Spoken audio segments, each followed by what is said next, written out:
Triple H was reportedly absent from last Friday's episode of SmackDown, with Bruce Prichard running the tapings behind the scenes. Details on why that was, plus Bray Wyatt is reportedly absent from the internal WWE roster, and a major update on Wyatt's status with WWE. WWE was absent from the Fox and NBC Universal Upfronts this week amid negotiations for the future of the media rights for Raw and SmackDown this year. The reason why Vince McMahon is the executive chairman for WWE under the Endeavor umbrella has been revealed too. WWE announces privately negotiated investor agreements. Details on that, plus the creative direction for several WWE superstars is vastly different to what was planned prior to WrestleMania. An update on the SummerSlam ticket sales, and WWE acquires a very, very notable tape library.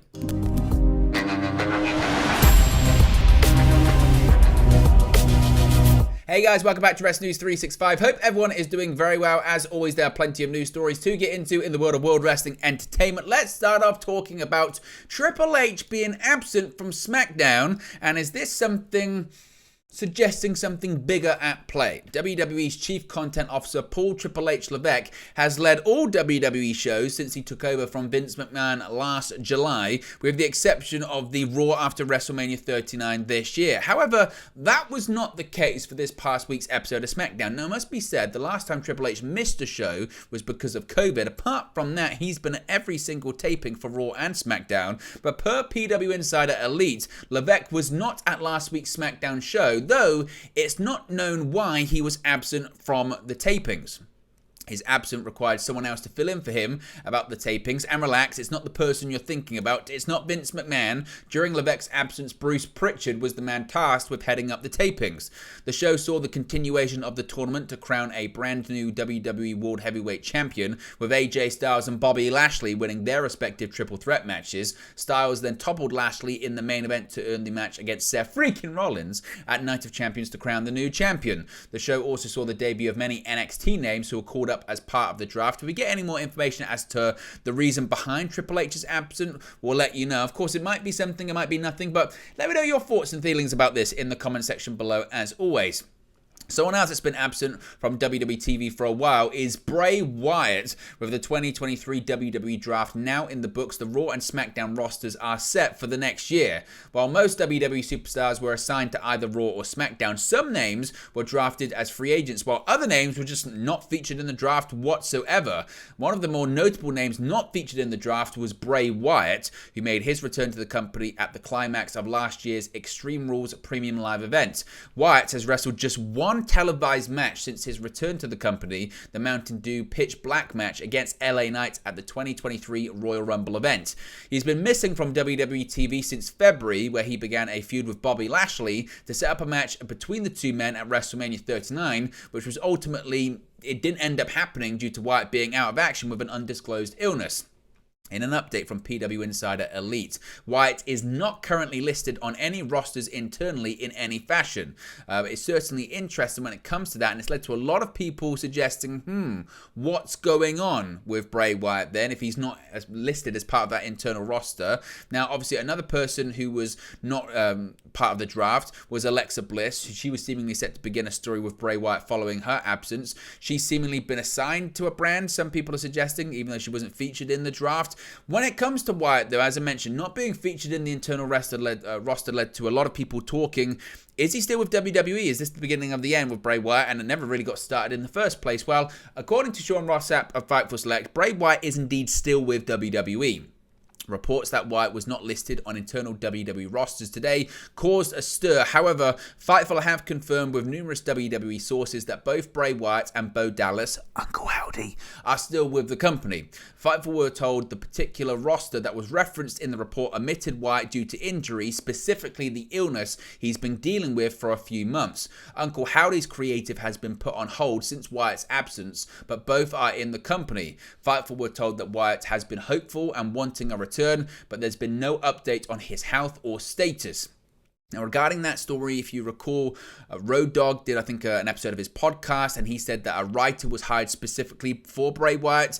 Fightful were told that there was confusion regarding that, so I think it's a case of maybe Road Dogg not understanding or getting things mixed up when it comes to all that kind of stuff. But Bray Wyatt is indeed still with WWE, but it doesn't look like he's making a comeback anytime soon.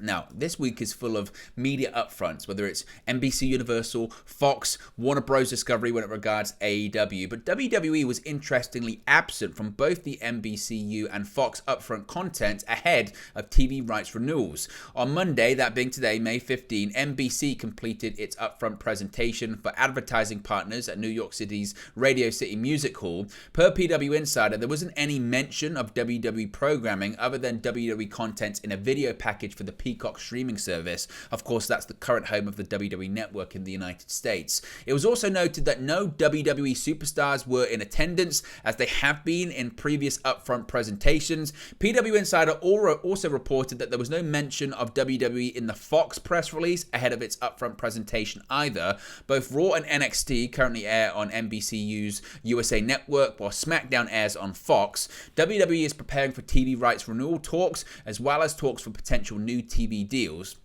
Previous reports had indicated that NBC may be interested in acquiring SmackDown. However, at the time of that report, there hadn't been any official negotiations. So, again, some people might look at this as a sign that NBCU aren't going to pick up Raw or NXT, or Fox isn't going to pick up SmackDown. It's probably just a case of they don't know if it's going to be on the station coming up over the next year or so. So, they're waiting to see. But negotiations are believed to be starting very soon, especially now that the merger between WWE and the UFC has been announced for later on this year. Speaking of that merger and the acquisition of WWE under the Endeavor umbrella, the real reason for Vince McMahon remaining in charge of WWE following the merger with Endeavor UFC has now been revealed. WrestleNomics has published a really fascinating timeline of events that led to the deal being agreed, which features plenty of noteworthy points, one of those being the importance of Vince McMahon to proceedings. On February 7, Endeavor submitted an interest proposal to WWE for the merger, where Endeavor would own 57% and WWE would own 43%. After that, WWE had received indications of interest from several other parties, including 3 that were interested in acquiring the entire company for cash.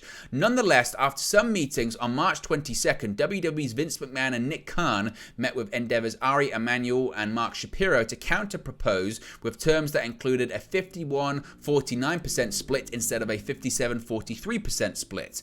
Then, on March 23, Endeavor submitted a revised offer, including the 51-49% split WWE wanted, but on one condition.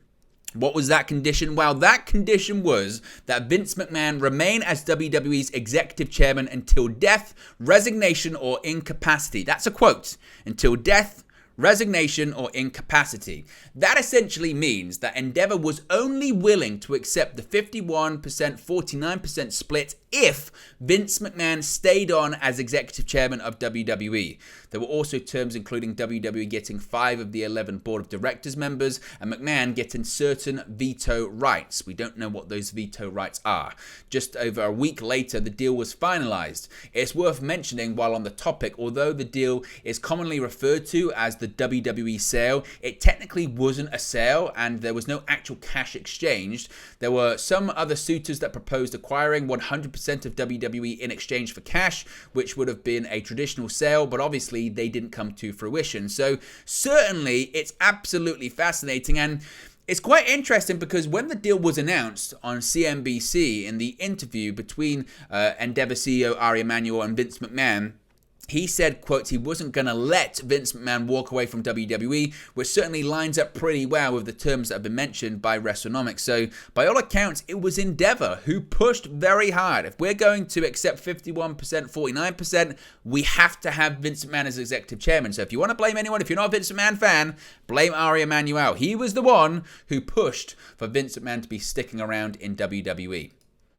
Now, when it comes to the business side of things in WWE, they've posted the following statement on their corporate website today, and it's absolutely fascinating. It reads, quote, WWE today announced that it entered into privately negotiated agreements with certain investors to exchange an aggregate of 6.9 million shares of its Class A common stock and $3.9 million in cash for $171.0 million principal amount of its outstanding 3.375% convertible senior notes due 2023 held by such investors pursuant to exemptions from registration under the Securities Act of 1933 as amended and the rules and regulations thereafter. The exchanges are expected to close on or about May 18, 2023, that being later on this week. Following the exchanges, an aggregate of $42.7 million principal amount of the notes will remain outstanding.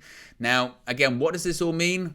I don't really know, to be honest with you. Certainly, though, it's very, very interesting that with all of this stuff going on, it's probably related to the takeover. If you know anything about this, let me know your thoughts. I thought it was an interesting story nevertheless.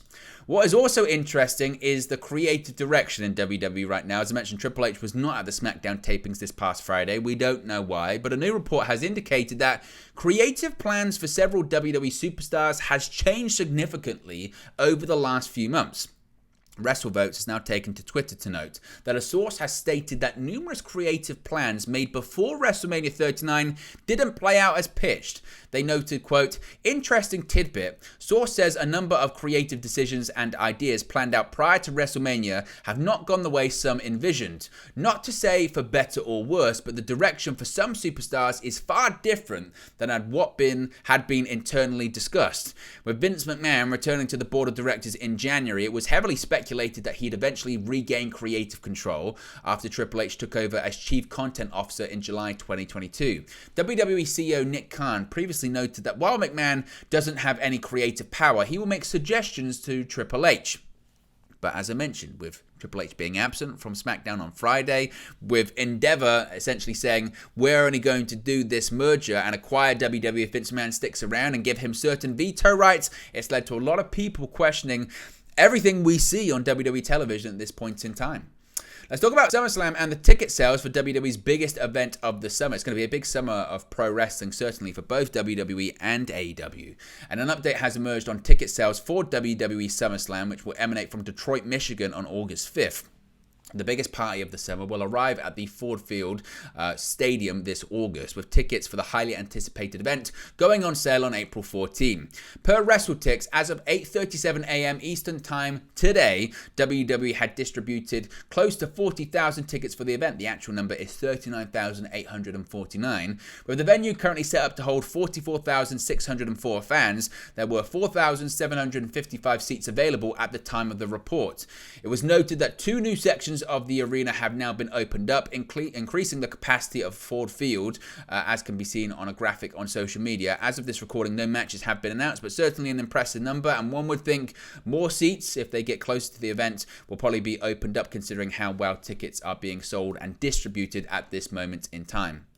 Finally, WWE has acquired a very interesting tape library. On a recent episode of WWE's Most Wanted Treasures on A&E, it was revealed that WWE has acquired a notable tape library. During the May 14 episode, Macho Man Randy Savage, it was confirmed that WWE now owns over 20 boxes of master tapes from the promotion International Championship Wrestling.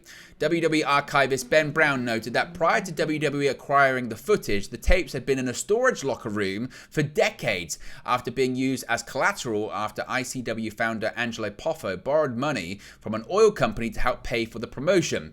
Lanny Poffo appeared in the episode to authenticate the footage, which he hadn't seen before. It wasn't made clear when WWE officially acquired the tapes. The promotion was owned by the Poffo family in Kentucky and was a rival to Jerry Jarrett's Memphis Wrestling territory. International Championship Wrestling is the latest promotion which WWE has acquired tape libraries from, following the likes of WCW, ECW, and Jim Crockett Promotions. Of course, Leaping Lanny Poffo passed away in February of this year and always will be missed. Certainly very interesting. If you're a fan of the history of pro wrestling, I would assume that's probably going to be going to either Peacock or the WWE Network very, very soon. But there you go, guys. It's the latest WWE news for you. Be sure to smash a like on the like button. Be sure to subscribe, bottom right-hand corner. Let me know your thoughts, as always, in the comment section below. And I'll speak to you again very, very soon. Hey guys, thank you for watching, listening, streaming, or however you come across this video today. Be sure to click on the video on the right there to watch our next video, or click the bottom there to subscribe, or the bottom right hand corner. Thank you very much, and I'll speak to you again very soon.